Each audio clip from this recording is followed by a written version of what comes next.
Hello guys, કેમ છો? આજ ફરીથી આવી ગયો છે તારક મહેતાના નવા ચેલેન્જ સાથે. તો પેલા તો આ કપડા સારા નથી લાગતા, બદલાઈ નાખ. અય ભાઈ આવા દે બીજું.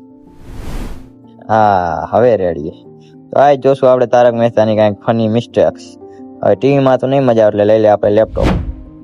લેપટોપમાં સર્ચ કરી લીધું છે આપણે તારક મહેતા કા ઉલ્ટા ચશ્મા.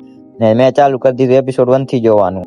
તો મિસ્ટેક નંબર 1, એક એપિસોડમાં પોપટલાલનો બર્થડે 29 ફેબ્રુઆરી બતાવે અને બીજા એપિસોડમાં એના કાર્ડમાં 27 ફેબ્રુઆરી હોય. એક એપિસોડમાં પોપટલાલ જાય તે 6 જૂને એનો બર્થડે બતાવે. તો બર્થડે હે કે દિયા ભાઈનો. મિસ્ટેક નંબર 2, જૂના એપિસોડમાં ડોક્ટર હાથીનો રોલ પ્લે કરતા કવિકુમાર આઝાદની ડેથ પછી અત્યારે નવા હાથીભાઈ આવે છે, પણ આ જૂના એપિસોડમાં જૂના હાથીભાઈના જ ભાઈ હોય, મતલબ ગોલીના ચાચાને જ એના પપ્પા બનાવી દીધા. મિસ્ટેક નંબર 3, એપિસોડ નંબર 186 માં જેઠાલાલ જઈ એના રસોડામાં જાય ત્યારે પાછળ એની બારીમાંથી એના જ ઘરની બાલ્કની દેખાય. મિસ્ટેક નંબર 4, અત્યારની જે બાવરી છે એપિસોડ 3555 માં પોપટલાલ જે છોકરીને જોવા જાય છે ત્યાં ઈ છોકરીનું નામ ડોલી હોય ને અત્યારની જે બાવરી છે ઈ જ હોય.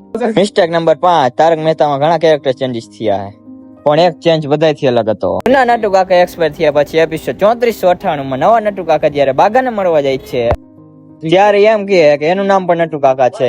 પણ તારક મહેતા કા ઉલ્ટા ચશ્મા આપણું ઓલ ટાઈમ ફેવરિટ સિરિયલ છે. તો મળીએ મિત્રો નેક્સ્ટ વિડીયો.